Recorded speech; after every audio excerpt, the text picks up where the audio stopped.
Hello, and welcome back to Kvikmyndapod, an Icelandic cinema podcast. I'm Rob Watts, and on this podcast I discuss 21st century Icelandic film with my good friend Ellie Cawthorne. This week we take a look at the debut feature from a director we love and whose work we've already covered on the pod, Benedikt Erlingsson. With Of Horses and Men, or Hross from 2013, we step back to see how Erlingsson kicked off his career and laid the groundwork for his future films, including Woman at War.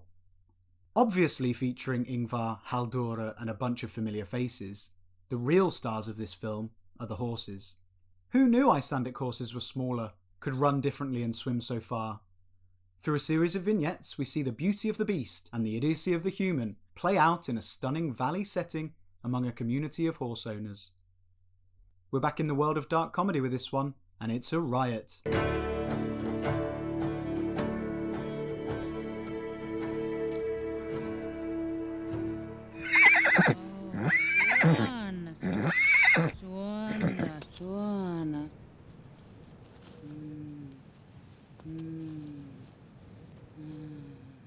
So you made it here in one piece, Ellie? Just about. Yes. I didn't quite get blown away on my way here. No, Storm Franklin kept you on the ground. Yes, Thank but I'm goodness. very pleased to be inside a nice, warm, cosy living room. Yeah, it's good. It's pretty grim out there. I don't envy you having to travel for this podcast. But you're here, and we're doing a film by a director we've already covered, Benedikt Erlingsson. This film is Of Horses and Men, of course. Of course. Of course, from 2013.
This is Benedikt Erlingsson, who did Woman at War, which we covered last series, which we both very Really much enjoyed. enjoyed. And this is his first feature film that came before it. And there's plenty in it that we can see later on in Woman at War. Yes. Don't you think? There is plenty in it. I'll put it that way. That phrase, a lot. Yeah. There is a lot going on. Yeah. It's interesting you say that it's his first feature film because for me it felt a little bit like lots of short stories, short films Yeah. put together into something bigger rather than perhaps what we might imagine as kind of narrative arc of a normal feature film. Yeah, sure. Well, shall I do a little synopsis? Oh, please do. Sorry, Okay. I'm jumping ahead. Well, I say that. I went to write a synopsis and then I read a much better synopsis. So I'm going to take this synopsis from the official press notes. Plagiarised. Because it's just, I mean, it's really good. It's a bit longer than my one was going to be, but I like it a lot. So let's go. An inventive take on the symbiotic relationship between man and animal. Of Horses and Men is a darkly comic collection of vignettes set in a provincial Icelandic village. Against a breathtaking seaside landscape, a cast of hot-blooded characters struggle to connect with nature and each other.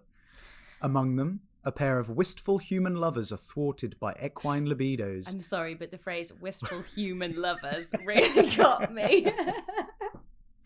I can see why you wanted to read this one. Yeah, it's good, isn't it? Where are we? Among them, a pair of wistful human lovers are thwarted by equine libidos, sparking their tentative courtship into action. A determined alcoholic gets his last ride at sea from a surprisingly seaworthy companion, and an adventurous tourist sets off for a leisurely ride on horseback that spirals into a quest for survival. The lines between species blur seamlessly throughout these memorable tales, reflecting love, death, and the quirks of human and beast alike. Fair. That is a very good description, to be fair. I mean, if you're going to sell the film, that's what you would write. And it's interesting, what was the phrase they used there? Collection of vignettes. Because I was going to ask you how you would categorise it. I was like, is it an anthology? Not really. Collection of vignettes, I think, is a good description. Yeah, I think so. It's sort of that thing we saw with Echo, where each of the stories is on a theme, but they're not necessarily related. Although here, they do sort of overlap. About horses. Well, yes, of course, they're all about horses. Funny that. But they do overlap. They're all set sort of within the same village. So all the characters know each other. And one story may or may not impact the next. And all the characters are quite eccentric. Yes. In a rural Icelandic village, I imagine you sort of have to be a character of some sort. Yeah. You have to be fairly eccentric and own a great jumper. Yes. Oh, the knitwear. And our main character, Kolbeinn, played by Ingvar Sigurðsson, he is the most dapper man we've seen so far, right? Dapper's one way of putting it. He looks like a kind of strange, old-fashioned golf player or somebody from World War One. Yes, it's that sort of old school kind of upper class tweed. Shotgun and a dead rabbit in one hand. Yeah, you could see him in a field with a pheasant, couldn't you? Yeah. But there aren't any pheasants in Iceland, I don't think. Just horses and sheep. On the eccentricity front, I do feel like this is the most distilled form of all the Icelandic eccentricity we've seen so far in one film. Do you agree? Yes. I mean, it's got everything, hasn't it? It is a dark comedy. Mm-hmm. It's got the nature that we've seen in everything. Although this time, finally, we're seeing the Icelandic horse in all its glory. In many ways. Yeah. In some ways, too much of its glory. Yes, too much. But what else did you see in this then? Well, for me, it was all really about really memorable moments. Mm-hmm. For me, as a whole, I'm not sure whether it kind of really hung together for me as something really kind of meaningful or profound. But I think there were moments in it which were really striking, really unusual, really strange and shocking, sometimes funny, sometimes horrible. Mm-hmm. And I think that's, for me, what I would take away from this film. Certain real killer moments rather than a whole. It's interesting because I think it's trying to say something about that human-horse relationship. And a lot of the sort of reviews and materials that I've read about this film use the term animalistic passions and sort of comparing and contrasting the humans in the story. Are they the beasts? Are the horses the beasts? I mean, I don't know. But certainly there are passions running high through human and horse. And there's a lot of death as well. Actually, a lot of which I found harder to stomach than human death. We're really used to seeing a lot of human death on TV and film, aren't we? But animal death is more upsetting. Yeah. I watched Okja last night. And oh, wow. Yeah, I'm just not good. I'm not good with animal death on film. Well, this isn't even the first animal death we've had this series of the podcast. I was thinking of stuffed dogs, but that was last series. That was the first series. This is our third series, Ellie. Oh, God. No, we opened with lamb, of course. Of course, sorry. So there are quite a few parallels to that film, which we can come to.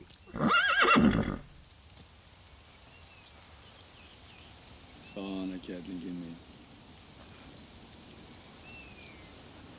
Vertu nú þæg, stelpa. Það ekki að lega mér að ná þér. Svona, já, kærlingin mín, já. So we start with Kolbeinn, who's our main character, played by Ingvar Sigurðsson. And he is very happy with his new mare that he has trained and has taken perhaps for her first day out, like trip, I guess. Performative gallop. Yeah, so he's obviously spent a lot of time and effort training her. Apparently in Iceland they don't use the term breaking in. They train their horses up. And so he's set off on this amazing journey to his potential love interest's house. And, he's just showing off, isn't he, to everyone. He knows they're watching. Can I just say, he was meant to look super impressive or whatever, but he looks very large on this horse. Like, was this horse too small for him? Or something about the way that the horse was running in this very kind of camp, joyous... like, it wasn't like an impressive gallop, was it? It was like a very kind of dressage-y prance. It's interesting you say that. Did we not talk about horses already on this podcast? I've spoken about this to someone anyway. So in Iceland, these horses are sort of purebred. They haven't changed in 1,000 years. So Icelandic horses are very pure. And as such, they have remained smaller than normal horses. Oh. So it's not that Ingvar Sigurðsson is absolutely huge. I was thinking. It's just that the horse is a bit smaller and often get confused with ponies. Don't call an Icelandic horse a pony. That's a faux pas. So they're small, but also they're very unique in that they have 2 extra types of walk or run. What do you mean they have 2 extra types? As in, they've been taught 2 extra types? Or like literally their legs can do like some bending away that no other horses can? I don't know what you mean. Well, I'm not an animal expert, as I have already said. But what I do know is that they have 5 gaits, whereas most horses have 3. So most horses can walk, trot and canter, and perhaps gallop as well. I have never seen a horse running in this way that this horse runs. No. Well, that's probably because you haven't watched an Icelandic horse run. So they have 2 extras. So there's the tölt, which is, I'm going to read this out off the internet because I don't know what I'm talking about, is a natural fluid gait of the Icelandic horse during which at least 1 foot always touches the ground. Ooh, that's like the rules of Olympic walking. Oh, really? 1 foot always on the ground. Okay. It says the tölt is an extraordinarily smooth 4-beat gait, which allows the rider an almost bounce-free ride, even at like 20 miles an hour. Ooh, what's the other one? I'll tell you that in just a second. But the key thing about the tölt is, and I saw this over Christmas in the UK, there are a bunch of programs doing Christmas specials in Iceland because it was the only place anyone could go, vaguely Christmassy during lockdown. And there's an experiment with Icelandic horses to see if a rider is riding a horse properly when the horse is at a tölt. I don't know if that's the right way of saying that. The rider should be able to carry a pint of beer and not spill and drop at all. I love that somebody came up with that as the test. Isn't it good? Yeah, it is good. I can sort of imagine a Viking, some huge Viking, right on the back of his tiny little horse with a big... With his horn. With his horn, yeah, exactly. Full of ale or mead or whatever, and just impressing everybody by spilling nothing. Can you imagine? Far more interesting than watching Bradley Walsh attempt to do it on ITV. Oh, was it Bradley Walsh was given this task? Bradley Walsh and his son had to do it. And then I think I also saw it on George Clark as well. What? Yeah. Why? Because why not? It's fun. I mean, I've never ridden a horse, but if I was going to ride a horse, that's the kind of test I want to have a go at. And so the second gate is the flying pace. Now, I think we see both of these in this shot of Kolbeinn travelling to Solveig's house. And this is a fast, high-speed gait, 30 miles an hour, during which both legs on one side of the horse simultaneously touch the ground. I think that's the one. That's the one, isn't it? The little prance. I tried to watch it with this in mind. I couldn't keep my eyes on the legs. They were too fast. 30 miles an hour. That's how fast they were. I know, blimey. But it is impressive, I suppose. I never thought I'd be down the rabbit hole of the gates of Icelandic horses, but here we are. So it's fun to learn, hey? It's fun to learn.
you think that Kolbeinn was impressing Solveig with his horse? Yeah, I think so. Yeah? I think she was impressed. I think it was quite hard to tell whether she wanted him.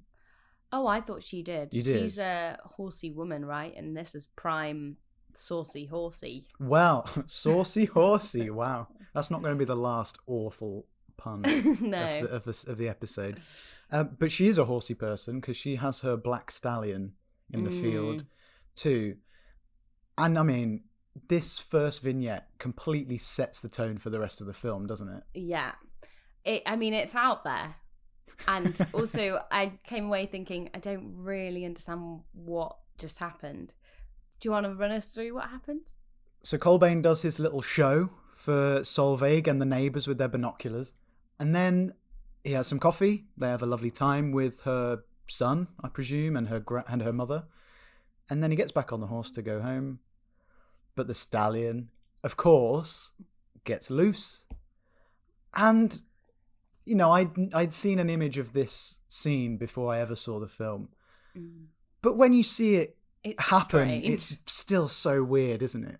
The stallion mounts the mare while Kolbeinn is on the horse himself. Yeah. And he has some kind of, what I would interpret as a crisis of masculinity. He's so ashamed. So ashamed. And embarrassed that he can't do anything about it. I did feel really bad for him. Oh, I felt like, get over it. They're animals. Just, it's funny. Have a laugh and move on. Well, it's funny for us, but he's quite clearly the most straight-laced guy. He's a horseman. He spent ages trying to make this horse as perfect as he can. And along comes one other mate and just destroys that perfection, that purity. Oh, but this to me, absolute toxic masculinity. Oh, I was humiliated, so now I have to kill my horse that I've just finished training. Yeah. It's classic, incredibly dark Icelandic humour, isn't it? I didn't think it was going to go there. Not that quickly, anyway. Because Kolbeinn is clearly just, embarrassed and ashamed. After that, he lost my sympathy. Did he? That poor horse. She was just trying to do her thing, doing her best run. It wasn't her fault that she got double mounted. Double mounted. No, it wasn't her fault. He could have given that horse to anyone. He could have done anything with her, but he chose to kill her, and it felt, wrong. Felt very wrong. What was your takeaway from that?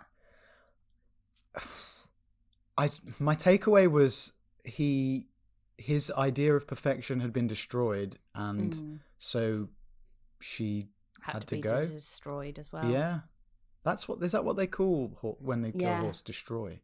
This animal must be destroyed. Very sad. It's very sad. And then we see him bury the horse in like the biggest ever grave, and I was quite impressed, I have to say, with the horse acting in that scene and across the film. How do you get a horse to lay that still for that long? Is that a fake horse?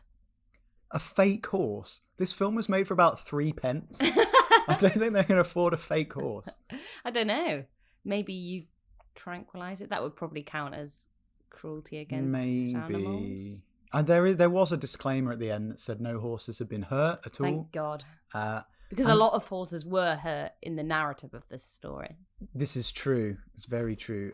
It's interesting we get that disclaimer at the end, and the director has come out and said, it's quite funny, he says, it's important to state that no horses were hurt in the making of this film. It's absolutely true. The entire cast and crew are horse owners and horse lovers. We might as well have been working with our children. And I've heard him say, he grew up around horses. Everyone in the film has raised horses, reared horses, or ridden horses their entire lives. I think it's just the Icelandic way. It's not a kind of upper class rich person's game. Just everyone more rural pursuit. Yeah, rural and social pursuit. He then goes on to say, I must admit, however, that there were some human actors that were traumatized during the shooting of this film, but I happen to know that they were still alive when this was written. I can think of one person who might be traumatized. Are you thinking of The Tourist? I'm thinking of The Tourist and of course, Ingvar himself. Yeah. So, that scene, I was actually interested. So if they had, as you say, 3 pence to film this, how did they do the double mount? Presumably they did it for real? Would a horse do that for real? Yeah, I remember reading about this. So one can only assume that they checked with Ingvar that he would be okay to be on top of a horse that is about to be mounted and have sex. And so there's like a couple of days in a month when a mare gives off the pheromones that attract other horses, and they just had to go and hope that it happened. And it happened. Oh. And there you go. The scene was done. Oh, interesting. Okay. I was interested to know how many cameras were on that. It looked like there may be 2 or 3, because you see it from a distance. You see it up close. I think there might have been a 3rd camera. They were probably like, we've got one chance, get all the cameras on it. Yeah. What a unique shot. I have to say, I've never seen that before. And I probably don't wish to ever see it again. No, I'm pretty good now for horse sex with humans on top.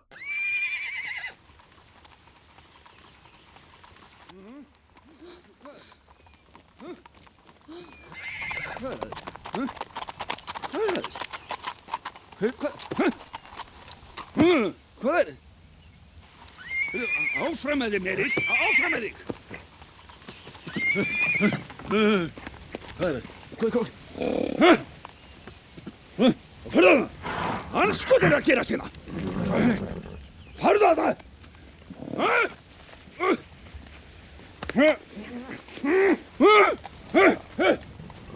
Farðu það!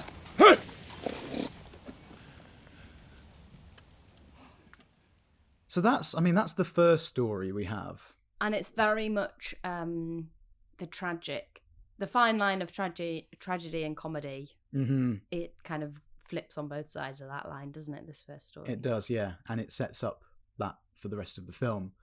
In that vignette, we see, like you said, the Spanish tourist, who I had totally forgotten was in this. And it's quite fun, isn't it? Yeah. That he's... So he's a recurring character that we saw in the last film by this... a more recent film by this director that we've already watched, Woman at War. Yeah. It beggars belief why he's still cycling around Iceland in Woman at War after this film. I guess he's just a kind of little outsider perspective, is that... Maybe. Does he have an outsider perspective? He's kind of like the jester, isn't he, a bit? He brings a bit of fun. If we were going to have this as like a commedia dell'arte thing, he's the fool. He's a bit of a joke character, isn't he? But although here he gets more of a... Well, that's the thing, isn't it? In Woman at War, it was kind of just funny to watch him end up in these terrible situations. But I guess it was saying something about the Icelandic approach to foreigners. But here, I mean, again, maybe that's the same comment, that he gets left behind in his tour guide group, horse ride tour, whatever it is. And maybe that's because they don't care. I don't know. But he does seem to just provide a bit more light relief until he has to kill his horse and sleep inside it. Yeah, that was a really upsetting sequence. Truly. I think because you kind of were thinking, is it going to go there? That's surely not what's going to happen. No. And then, yeah, we get some kind of full frontal removal of innards and stuff. And just felt very sad for the horse. I mean, I felt sad for everyone involved in that scene. Surely he'd have been better off just getting back on the horse and keeping riding till he found a house. In the middle of nowhere. I don't know. I think more people die by doing things like that. Then what? In the remote killing Iceland. horses and climbing inside them. Well, I guess it worked. I mean, he was warm and he slept through the night and got rescued. So, yeah, I think it's probably the better option rather than... I mean, I'm reading, as always, I'm reading some Icelandic crime thrillers, and people die in snowstorms all the time because you can't see where you're going. You walk in circles, you get cold, you die. I think he did the right thing, even if it's sad to watch horses die. It is upsetting, isn't it? Yeah. Again, what was the takeaway from that sequence? It was really grisly. I guess it's that... Is it like a visual metaphor? I think maybe this is my slight issue with this film, that it's like again, that sequence was super arresting and memorable and unique and distinct. But what was it saying? I guess, again, that humans are just animals too, and when it comes to it, you'll do anything to survive. Yeah. Like a horse would, except the horse actually didn't do much really to survive. I don't know what the horse would have done. He would have run off. But yeah, instead he gets a knife in the brain. Oh. That's pretty sad. Poor Gamli Roither.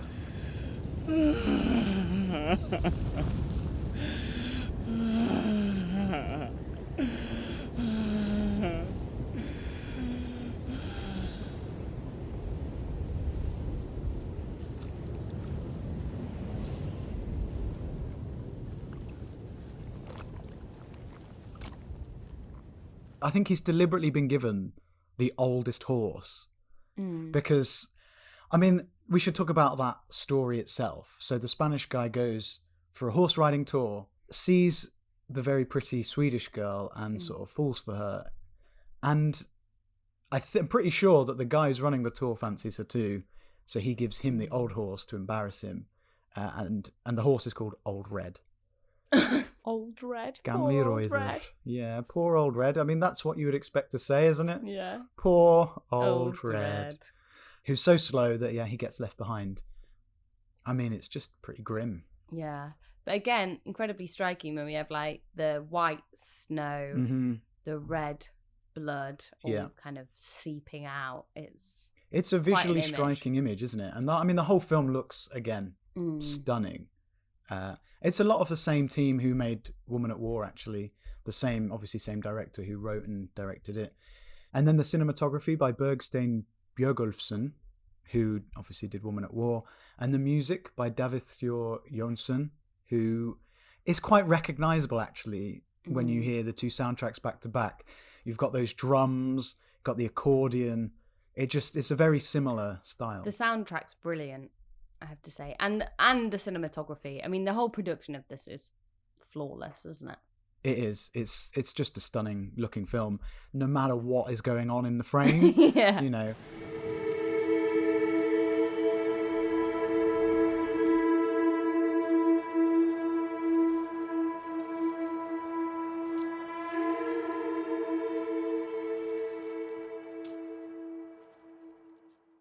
I particularly liked how each story began with a close-up of the horses. Often the eye of the horse with the human passing across it, which is reminiscent of Lamb. Shout out to one of the most beautiful horse eyes as well. The brown horse with the blue eyes. Do you think they're genuine eyes? Or if they, photoshopped that horse's eyes to look so incredible? I mean, you can do things to enhance colours, maybe, but I imagine it's the horse's eyes. I don't know why you would change it, especially since this is a film about horses. I don't think they needed to do anything to make the horses seem any more, amazing. Talking of amazing horses, I mean, they're all beautiful, aren't they? But I was completely flabbergasted by the second vignette. The one with the alcoholic. Yes. Okay. Yeah. I also was amazed by this. So I think we need to explain it. So basically, this alcoholic guy, he sees a Russian, I think it is, boat, and basically jumps on a horse, makes the horse swim not just across a little river, across full on the sea, the ocean. The horse just swims them across the sea. They kind of dock at this boat on the side of the boat. He just goes up, gets some what he hopes is vodka. Yeah. Turns out not quite to be. And then back on the horse, swim back. I really didn't know horses could swim that well, in that deep water. Absolutely not. I had no idea. And why was it willing to? Well, why isn't it just go get your own vodka? Because the sugar cubes? I don't know. He gives him the sugar, gets on his back and just takes him off. I assume that's the horses just do what you want. The more we talk about the film, the more I'm like, oh God, this film is dark. So he thinks he gets vodka. It turns out he's got some kind of unmethylated spirits or something. Yeah, I think the translation stuff kind of gets lost, doesn't it? And he thinks he's getting alcohol, which he is. It's but just not undrinkable poison. They keep saying mix it with something, mix it, and he just drinks it, necking it as well. necking pure like ethanol or something. And then dies. So Yeah. another death to add to the toll. Yeah, so we've talked about 2 horse deaths, and this is the first human death. And I guess it's a funny death in a way. Yeah. I think. Like, it's so hard. That line is so hard to tell. Like, it's such a visually striking image watching him ride that horse through the water. Like, it looks like it's struggling. But I was makes scared it. there was going to be another horse death in this Yeah, one, and it was horse going to drowning. drown. Ooh, I'm glad that didn't happen.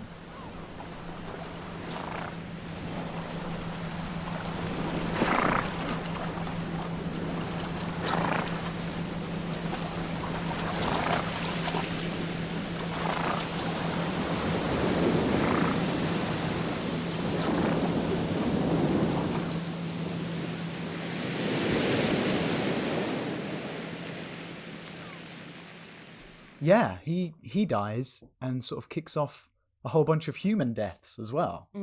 Should we talk about the next story? So the next story, we have another grisly incident involving barbed wire to the eyes, which is not what anybody wants. Pure horror movie stuff, that. Yes, absolutely. Being out on a mountain and having your eyes basically slashed by barbed wire isn't good. God. No. So this is the story of Grimur, who has his 2 horses and he's riding around, and he comes across fences that have been put up by Egil, the farmer, who we see at the start with the red tractor.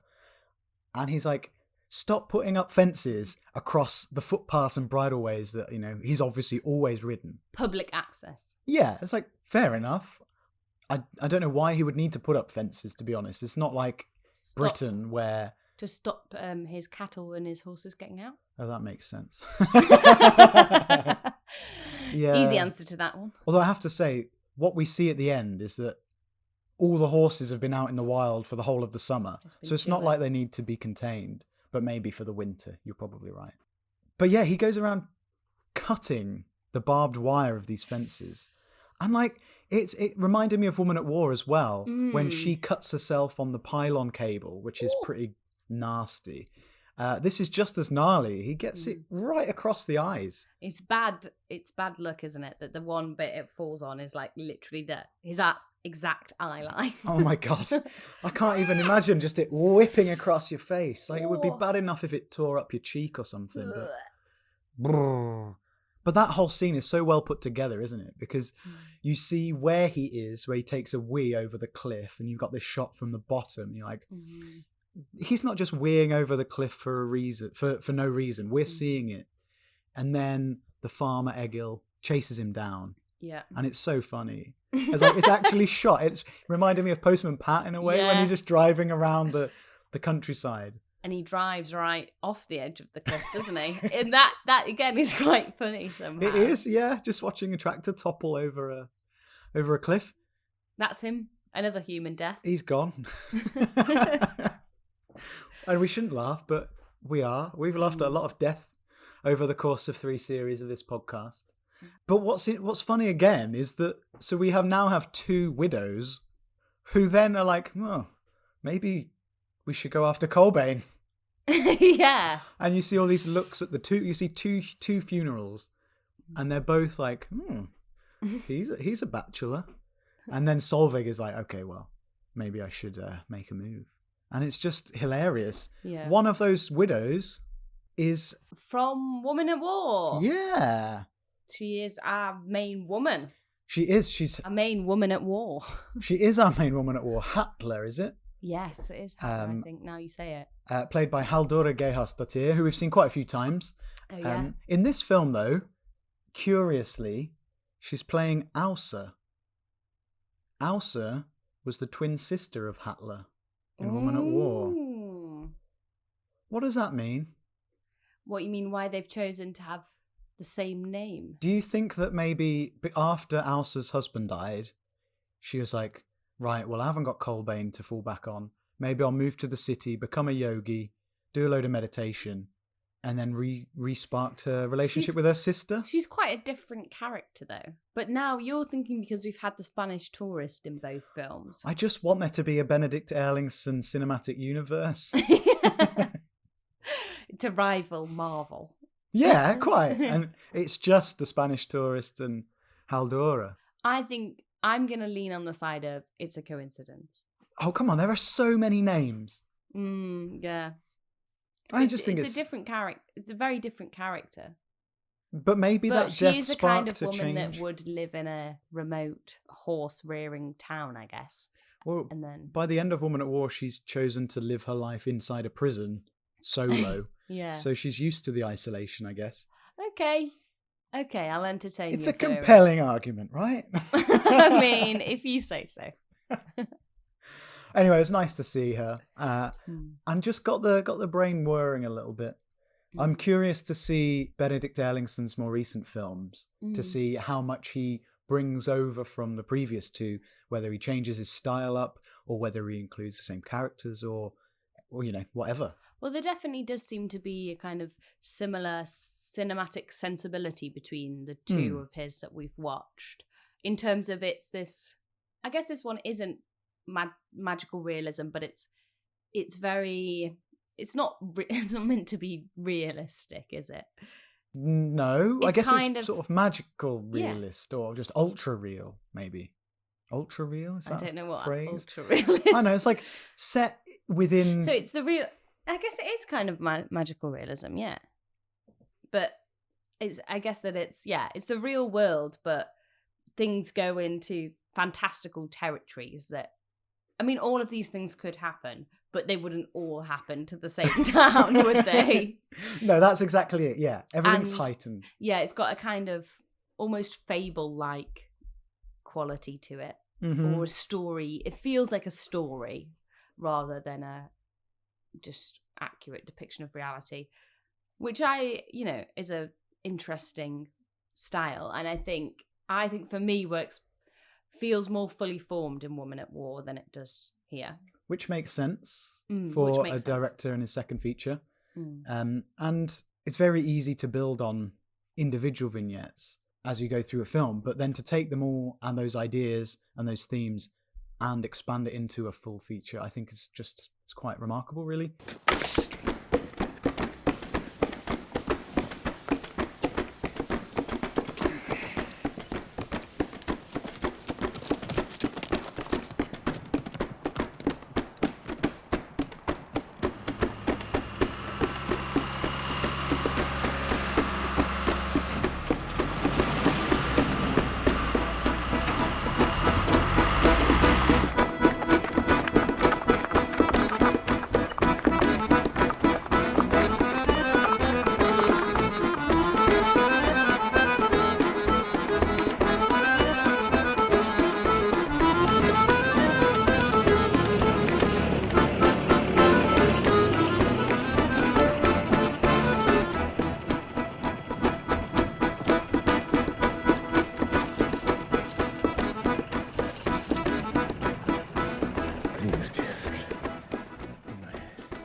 There is no band featured within the film this time. It'd be nice if there was.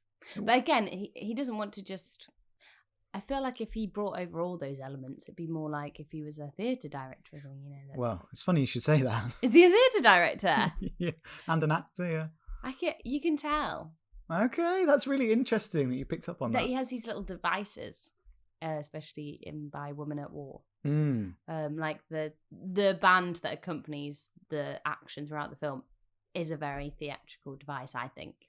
And here we have these kind of larger than life eccentric characters, which I think, it's a kind of ensemble feel, isn't it? Yeah, totally. And it all comes together at the end, of course, which we'll come to.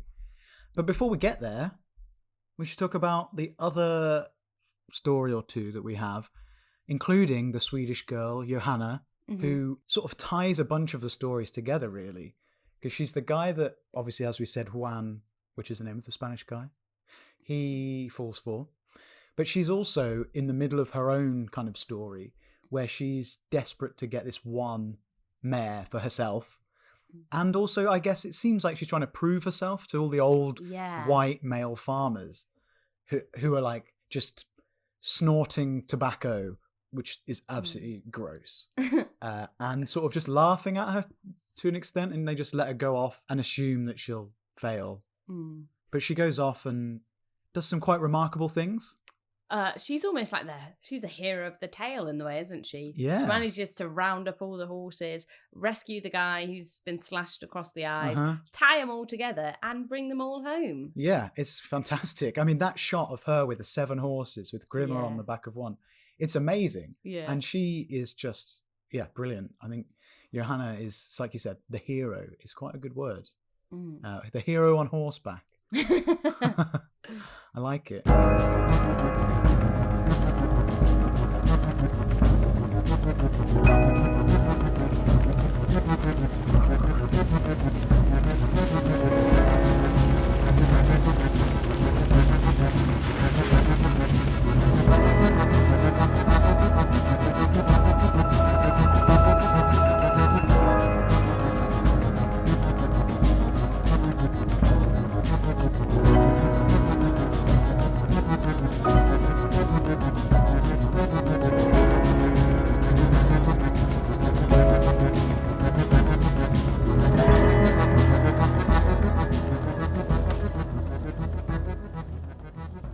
But all the vignettes come together almost for the final shot or the final scene, which is the roundup of the horses.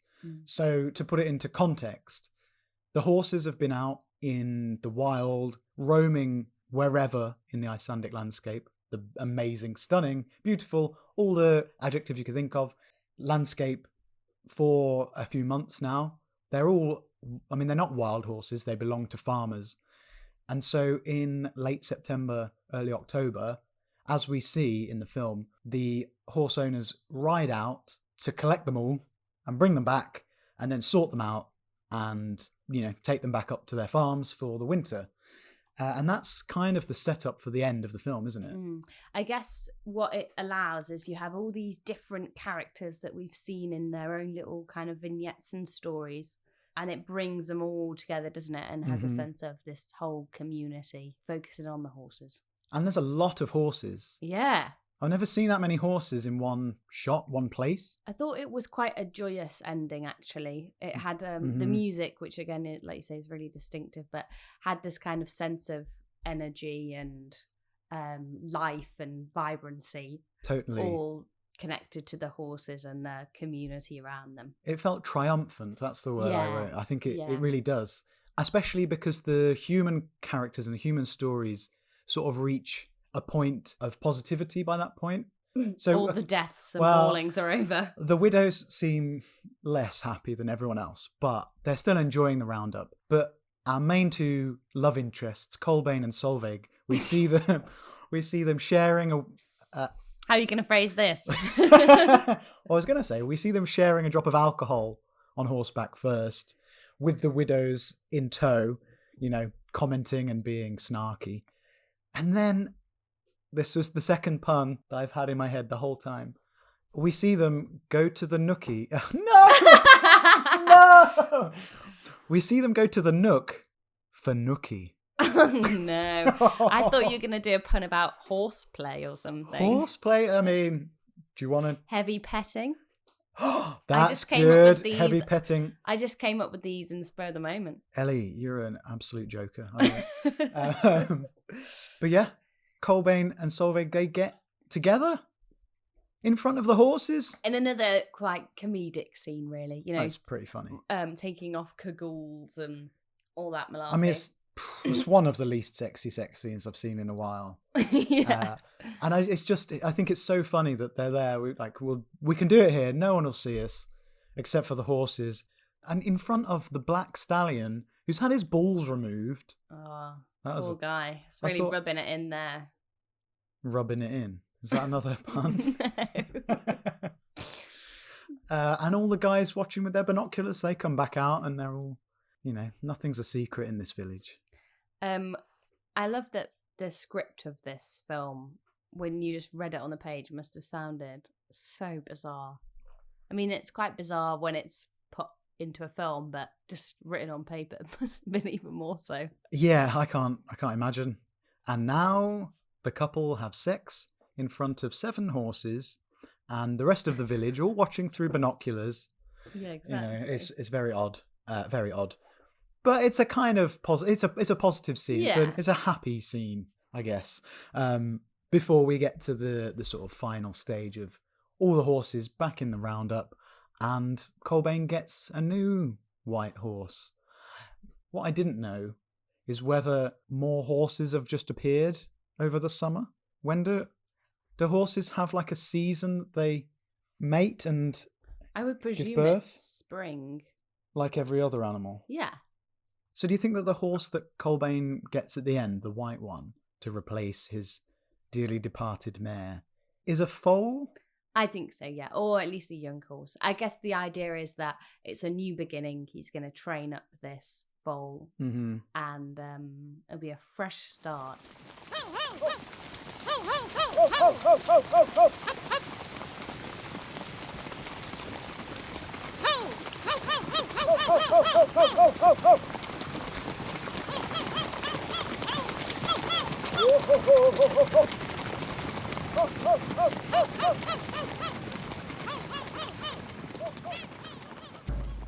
So we've had 5 or 6 separate stories all come together towards the end. And, you know, like we said, it feels triumphant, it feels positive, it feels like a fresh start.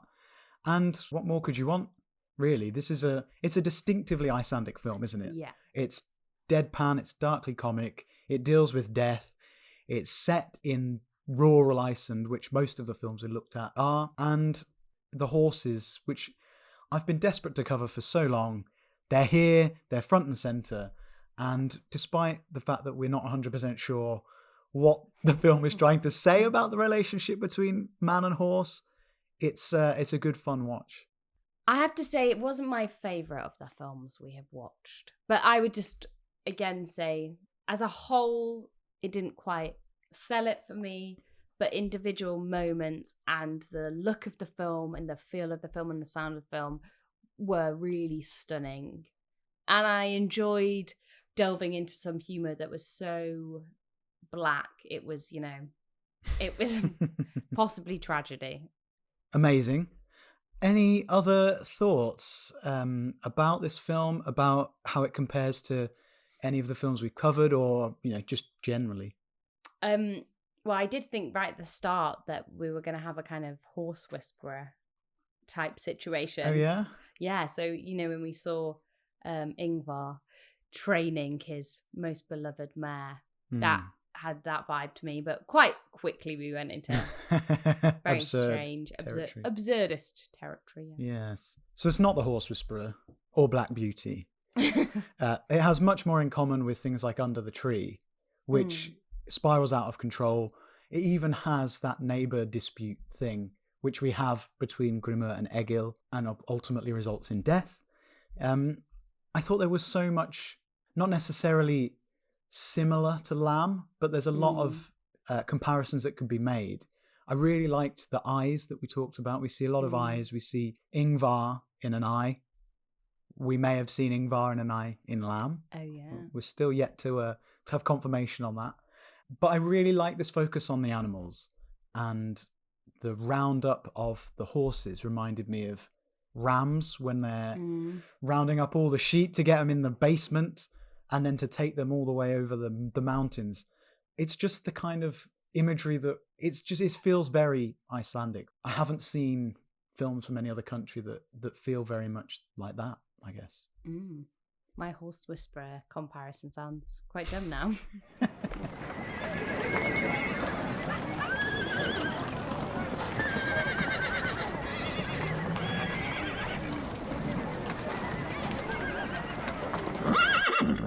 So there you go. Benedikt Erlingsson featured for the second time. Ingvar featured for God knows how many times now. Most countless times. Yeah, but he will reappear next week. Back so soon. So soon, I know. I told you this is a series almost dedicated to Ingvar Sigurðsson. Next week is a film called Metalhead. And what is Metalhead about? Well, actually, this is one of the few films I haven't previously watched ahead of time. So I can't tell you. All I know is that the poster image is of someone in black and white Kiss-style makeup. Oh, yes. Okay, I'm already excited. Okay, I don't think it's a comedy, though. Oh, even stranger.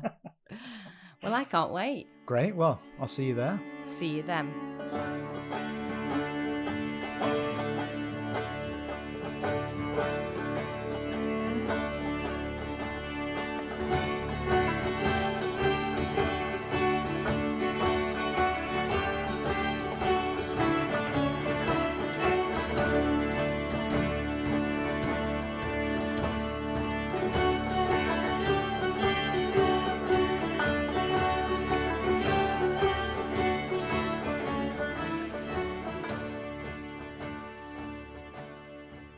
And there we go. We finally covered a film that shows the Icelandic horse in all its glory. The humans, on the other hand, less so. Perhaps Vernharður should have just popped into the city and had a word with Christopher from Reykjavik, Rotterdam. Anyway, Of Horses and Men is another winner from Benedikt Erlingsson, and I'm sure we'll be discussing him again soon. But coming up next week is Metalhead from director Ragnar Bragason, which is currently available to rent on Pantaflix, to buy on the Sky Store, or to stream for free on YouTube. And I'll put the link in the show notes as well as on our social media channels. Yep, you can follow, chat with and support us on Twitter, Instagram and Ko-fi at Kvikmyndapod. That's KVIKMYNDAPOD. If you could leave us a nice review at Apple and give us a rating on Spotify, that would be awesome. See you next week. Tack och bless. Thanks and goodbye.